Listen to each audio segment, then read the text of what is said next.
All right, hi guys, and welcome to our Facebook Live for today. Another video coming at you on sugar. And this week we've got a few special guests. The two Jacks are joining me for today.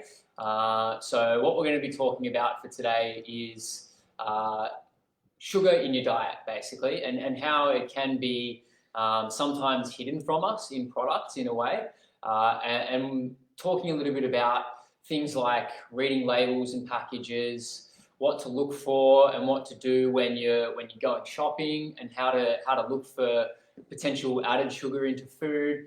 And then we've got quite a few, I guess, real world examples of sugar in foods that everyone probably consumes every day. Some you probably know have sugar in them, and some that maybe you didn't know have sugar in them as well. So if you've got any comments, any questions, feel free to join in, and we'll get to the questions hopefully as we go along.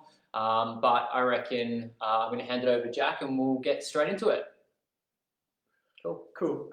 Jack G, for those that I haven't met before. Yeah, sorry, I've got to give a proper introduction. This is Jack started with us a couple of months ago, and this is his first Facebook Live, so make him feel welcome. So just to give you guys sort of a bit of a general overview in terms of sugar consumption in Australia and how it's evolved over the years. So it's actually on a little bit of a downward trend since sort of the 90s, but we know that on any given day, up to half of Australians will exceed their daily recommended sugar intake. Within that half, kids tend to be the most susceptible. So kids from all the way from 2 up to age 18. And that's for the most part just because kids don't really have the education around sugar, what to look for, and they don't probably understand the consequences behind having too much sugar. They just simply think it tastes good. It tastes good. Yeah, exactly. I'm going to have more of it and have it more often as well. In terms of why it tends to be an issue for everyone, is because sugar is relatively cheap to produce, and so it's financially viable for companies to keep putting sugar in their product and using more and more. And another reason is because companies are becoming smarter at sort of hiding their sugar. So misleading terms on the front of packaging and sort of relying on people being uneducated on how to read labels and things like that. And that's why people continue to make sort of bad decisions around consuming too much sugar. So I guess sort of from our perspective today, we sort of want to give you guys education around what to look for in terms of numbers, values, ingredients, and therefore you guys can make smart decisions based on that.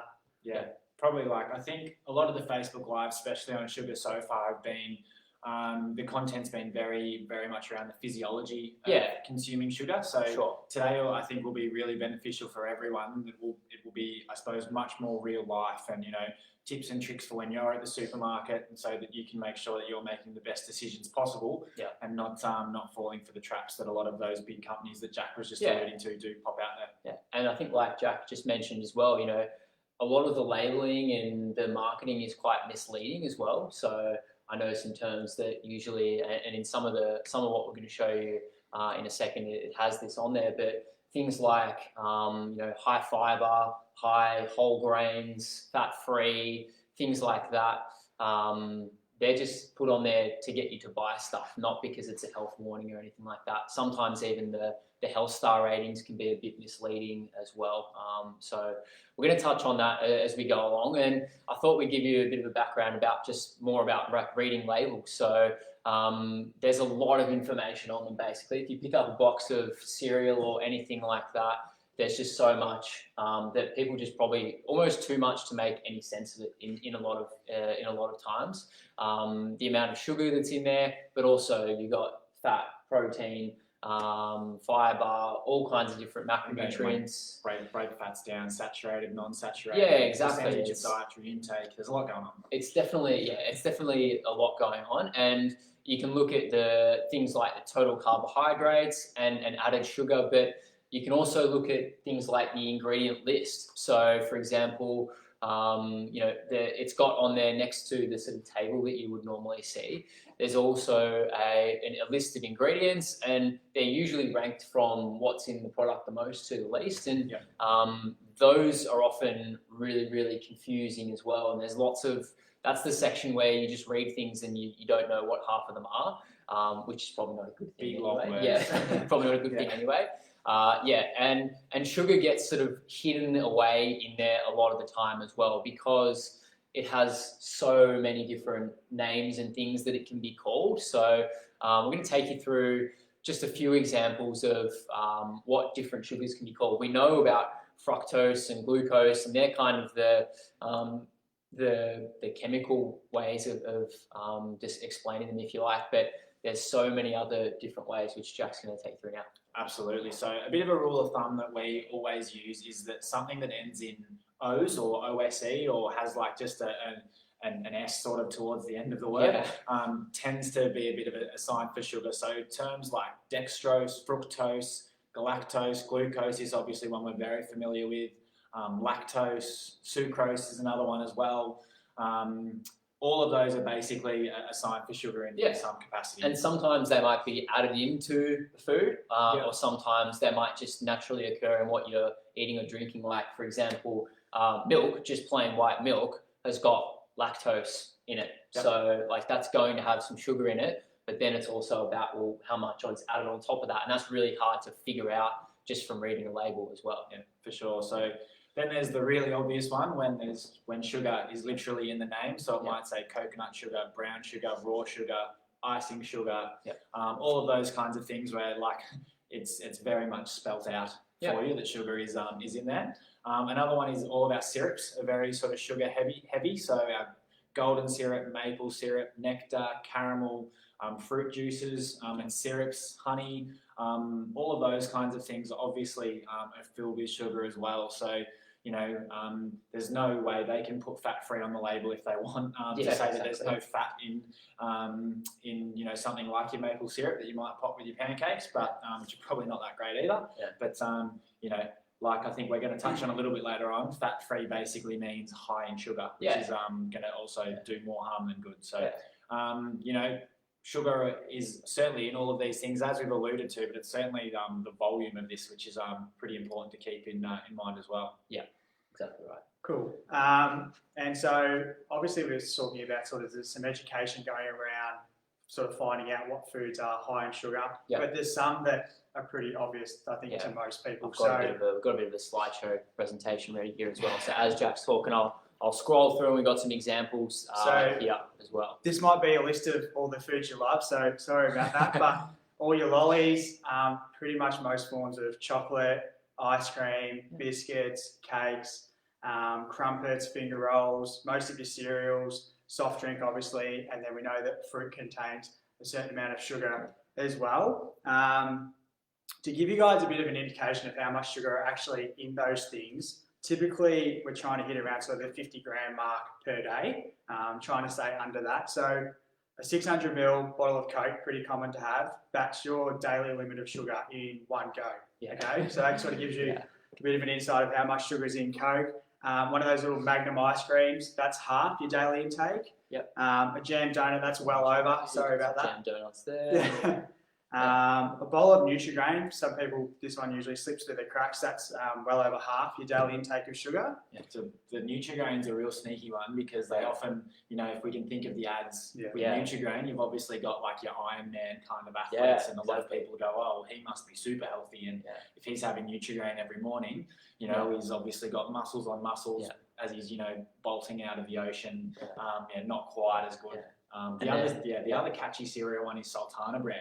I can remember when I was, certainly when I was younger, and it was always, a bowl of cereal before school, the Sultana brand were jumping on the back of, you get the fuzzies if you don't have your breakfast. That's the most important meal of the day. And, we certainly know for a number of reasons now that, breakfast first thing in the morning is not always as optimal for your health as what that ad particularly painted it out to be. And certainly, something like Sultana brand, probably not that good for you in terms of the sugar content in it as well. Certainly not, and we're going to touch a bit more on that in just a second. But I think another, just going back to like the Nutri-Grain and in really all breakfast cereals, the ads are just so misleading. I mean, Nutri-Grain gets kind of marketed as high protein, which is a bit of a buzzword at the moment. Lots of calcium, which comes from the milk anyway. But of course, they're not going to say how much sugar is actually in it. And as Jack alluded to, it's actually quite a lot as well. Absolutely.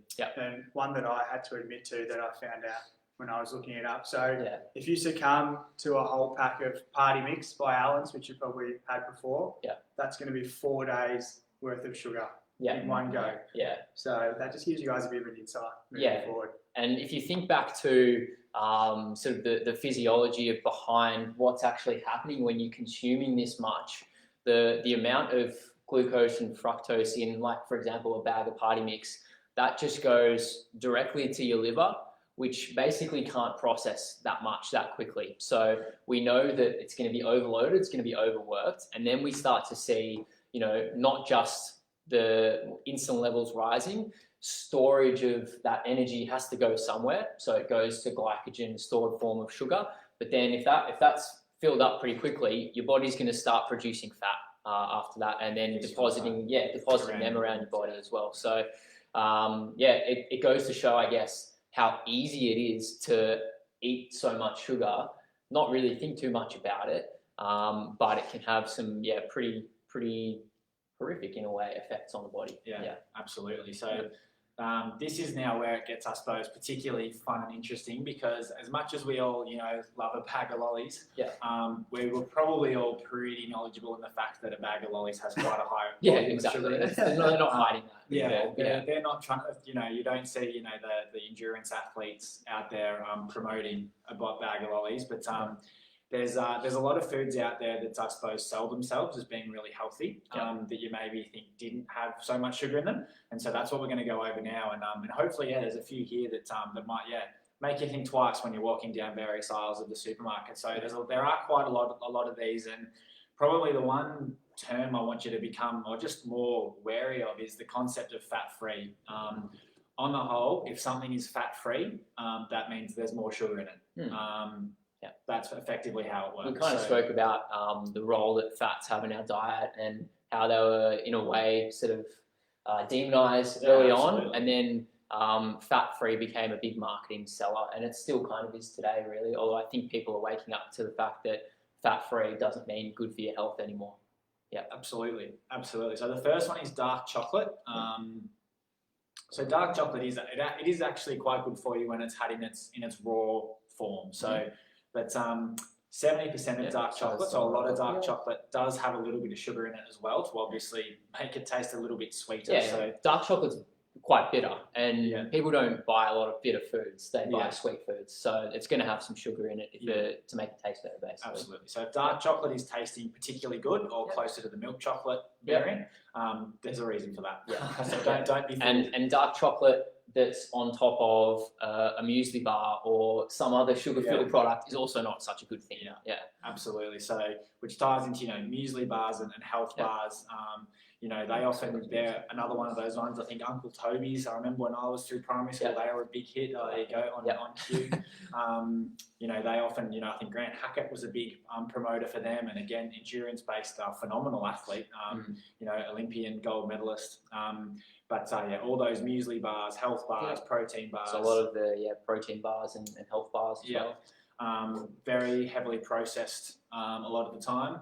One of the ways that they do, I suppose, promote these, they pop them in the aisle of the supermarket that's promoted as the health food aisle, which is a bit of a sucker for everyone because everyone goes, health food aisle, it must be really good for me. But it's unfortunately, like I said, not the case. So the other one is yogurt. So when we say yogurt, we're more talking about yogurt that's advertised as low fat or yogurt that's, I suppose, flavoured. So if you've got, your vanilla flavoured yogurt or something like that, that's going to tend to be not all that good. So like Tom and I, we have yogurt every day with our lunch. Pretty much, it's Greek yogurt. So that original Greek yogurt, which obviously doesn't have the sugar content, and you've probably, a lot of you may know, Greek yogurt by itself doesn't taste that flash, and that's because there's not much sugar in it. Yeah, so, exactly right. It's literally just the basic process. There's no added sweeteners in there. So I suppose little tricks that Tom and I do is where you stick some fruit in there to make it taste a little bit better, and that's obviously a much better way to make it taste better than just stick a spoonful of raspberry jam or something in there to make it a bit better. Cinnamon's a good one as well. No, cool. So dried fruit is another one. So your sultanas, dried apricots, all those kinds of things. They tend to taste pretty good. They're often, I suppose, on like cheese platters and those kinds of things as well. They're not a great one. Cereals, Jack mentioned Nutri-Grain before. You know, Sultana brand, there's so many cereals out there that do, I suppose, get so much promotion as being, you know, really good for us when in fact they are full of sugar.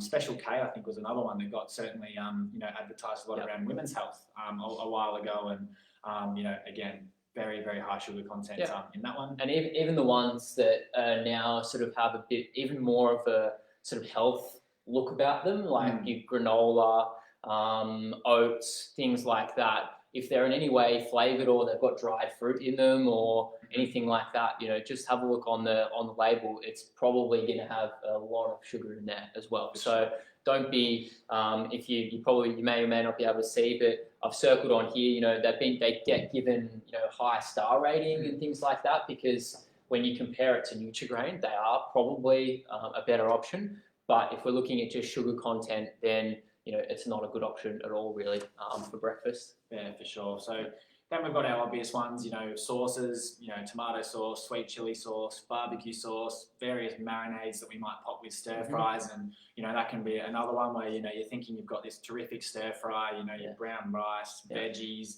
maybe some leaner kind of meat. But then you can almost undo a lot of your good work by sticking a packet-based marinade in there that's full of sugar to and make like it taste good. you guys can have a look, I've got on here, there's just the Master Foods range of sauces on here, and 2 of them literally have honey in the name. So that's a pretty good identifier that it's going to have some sugar in there as well. Yeah, absolutely. So frozen pizzas is another one. Our crackers, breads. There's the list is quite endless as Tom's got in front of him just here. I'm just sort of scrolling through these all sort of randomly as well, but I'll just have a look. I'll catch up to where you are. Yeah, so even what's sort of known as savoury crackers, I've got Savoy here. The 3rd ingredient in a box of Savoys is sugar, and it's pretty similar to a lot of the others. And I know people, you know, myself included, you know, you're out for dinner or whatever, and someone's got a cheese platter out, and you have some crackers as well, and, you know, high in sugar, even when you're trying to be a little bit healthier.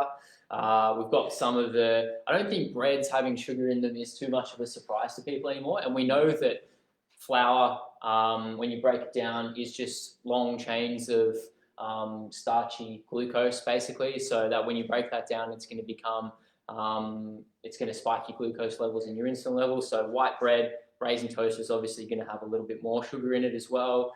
Smart waters and sports drinks tend to have a lot of sugar in them. I mean, the thing that originally when they made Gatorade back in the sort of 50s and 60s, tasted awful. Like the athletes almost wouldn't drink it because it was just water, electrolytes, and then they put some lemon juice in it as well. It wasn't until they started putting a ton of glucose in it to help with sports performance that it started becoming a little bit more marketable, and Gatorade's the kind of monster that it is today, and Powerade. But, you know, if you just have one of these, you may as well have a bottle of Coke, like Jack was saying before. So the sports drinks and then the fruit juices as well. An orange juice is almost the same sugar content as Jack was saying. That's your whole sugar intake for the day, basically. And I think a lot of people will do that. Like they'll opt for a juice drink rather than like a Coke. Absolutely, Little do they know it's probably the same sugar intake. Exactly. When you take away the fibre and the goodness of the whole piece of fruit, and you just have the sugary sort of liquid that it ends up with, it's going to be high in sugar. And they're probably packed with added sugar in there as well. Tonic water is another one that people probably don't realise has basically the same sugar content as lemonade. So you might think, having a healthier version of a drink with some tonic water, loaded with sugar as well. Any kind of flavoured milk. I've got here Up and Go. That's, like I said before, you probably can't see it on there, but it's got high protein, high fibre, 98% fat free, and we know what that means by now. We know what that means. All kinds of flavoured teas and coffees. They're going to be packed with sugar in them as well, or something to make them taste better. Canned fruits in syrup. So another one, dried fruits and canned fruits. They usually come with some kind of added sugar in there as well. Breakfast biscuits. So again, marketed as like a quick, easy breakfast snack, high fibre, but it's a biscuit, so it's going to have some sugar in it. canned soups, pre-made meals, baked beans. The tomato sauce in baked beans is like super high in sugar, and even though beans themselves are not too bad for you in moderation, the sauce that comes along with them not so much. And the last couple, which some of these products are going to be fine, and most of them are, but there are a few sort of weight loss shakes and also things like baby formula that have in the past have different contents of sugar in them as well, and pretty crazy to think that weight loss shakes to things that essentially just try and get you to feel full, to make them taste better, they kind of need to make them sweeter as well. So hope that was a little bit in some ways insightful. I'm sure everyone that is watching this has probably thought to themselves, oh, I had some of that yesterday, or maybe that's something I should look out for a little bit more. And that's why we're doing these kind of videos, is to make everyone that's watching maybe a little bit smarter about what you're seeing and what you're reading, and I guess in a way don't be sort of fooled by a lot of the marketing that's out there, too tricky in some ways, and to get you to buy more food. So when it comes to shopping, when you're at the supermarket, what are some things that you can do? So we've got a couple of tips around this. So the first thing that I think is really, really important is don't go shopping when you're hungry or when you're stressed. I mean, if the supermarkets are often set up to get you to buy stuff and make as much money as possible. And if you're already hungry and craving food, then it's going to not take much to get you to just put the block of chocolate or that's next to the counter, or the biscuits or the bread in the good smelling bread bakery section into the shopping basket. So when you're hungry and stressed, you're probably less likely to make smarter decisions. So if you've just had a good breakfast and you're feeling pretty good, maybe that's a good time to go shopping as well. As a very, very general rule of thumb, I would recommend most of the stuff in the middle section of the supermarkets, in the aisles. That's where all the items that we've just gone through are located. This is obviously a very, very general rule. I haven't been to every single supermarket in town. But for example, as well, the bakery is often on the outside part of the supermarkets. I know the Coles that I go to, the health food section is kind of on the outside as well. And we know, as we've just shown, that they can be a little bit misleading as well. But the idea here is to stick to the fresh fruit and vegetables that are on the outside, the butcher, and those kind of things, in the seafood counter and stuff like that. You can't really go too far wrong if you're keeping the food real. And that's the next thing. Looking out for real food, not so much processed food. If it's in a packet, if it's in a box, it's probably been processed in some way and may have some added sugar into it. So that's something to look out for. I think if you've gotten anything out of today, it's to be a little bit more skeptical of some of the marketing on products as well. Try and read labels as best as you can. I know they're a bit of a minefield, but hopefully we've given you some things to look out for today. And I would sort of suggest don't rely on the Health Star system either, especially when it comes to things like cereals and biscuits and all those kind of things. The way that actually works is it only compares different foods within a certain category. So you're not comparing, a box of cookies to eggs. You're comparing a box of cookies to other snacks, basically. So some cookies that might have a higher Health Star rating because they've got more fiber in them, for example, doesn't mean that they're going to be a good option for you as well. So again, use it as a guide, but look a bit deeper into just that. The other thing is that it's optional. So companies can choose to put the Health Star rating on their foods. If they don't want it on there, they don't have to have it on there. So, companies that have it, the foods that have it would not score so well on the Health Star system, may not even be on there in the first place. So yeah, a few little tips and tricks when it comes to the supermarket there. Absolutely. So like Tom sort of inferred quite a bit there. Eating real, unprocessed foods is super important. So if it's in a packet or a box, or it looks like it hasn't come straight from the ground or straight off a tree, or was living at one point, which a few people might be a bit.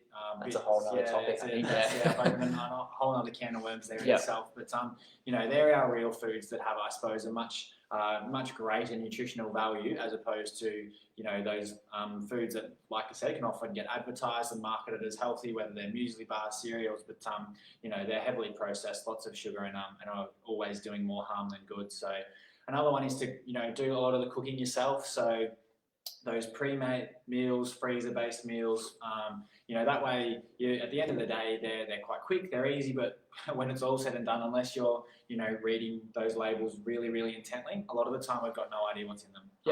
Besides some chicken and a tomato vegetables. So again, cooking yourself using oils like your extra virgin olive oil, butter, which are those healthy fats which Tom and I referred to last week, I think it was. They're a really good way to make sure that you are getting really, I suppose, good nutritional content in, as opposed to just sugar-filled sort of pre-made meals. And obviously avoiding takeaway as well. There's a lot of takeaway and franchises out there as well who certainly advertise themselves as being quite healthy. Subway is probably a good one. I think they had their Eat Fresh slogan that was certainly a bit of a catch cry for them for a while. I do know someone who a long time ago, when I think they were going through uni, they worked at Subway during that time, and they basically said that the concept of Eat Fresh is a little bit laughable, because it's the ingredients they use there are stored away for some time, and there's a reason that the chicken and everything there tastes as good as it does, and it's not because it's straight from the source. Let me tell you. So just another one to sort of keep in mind as well. I think on that note, particularly pressing at the moment is, it's so easy. It's literally just a swipe away to get stuff delivered to you as well. Like it's that easy to get foods delivered with Uber Eats and those kind of things these days. And every now and again, that may not be the worst thing, the worst thing for you as a bit of a treat or something like that. But be wary of it. It's not going to be the healthiest option for you. And most people at the moment have got the time to be able to cook a nice meal, or try cook something different as well. And if we've given you some ideas of a couple of things today, then we're pretty happy about that. And that's kind of it for today. Like we said, it's a little bit different, a little bit less science and physiology behind everything today. And hopefully we've given you a couple of ideas of some things to look for. You might want to change some behaviors after watching for today. But in the end, it comes down to being a bit more inquisitive, making some smart decisions as well, and I guess trying to sort of avoid as much of the processed foods and sugars as possible, which is becoming more and more difficult these days. So in time with I suppose what the theme today, Tom and I are on Monday at 3 o'clock going to run, I think it's the last series on sugar, and we're going to again be touching on more of the, I suppose, real life sort of situations around marketing, the big sort of corporations that I suppose advertise themselves as healthy, which we briefly touched on today, but we'll go into, as opposed to talking about the specific foods, it'll be slightly more on a global scale around like government schemes, all those kinds of things that now a lot of people do try and trick you into thinking foods are as healthy as they are. So hope everyone has a great couple of days. Get outside, go for a walk if you can, stay safe. Tom and I will see you on Monday. Thanks, guys. On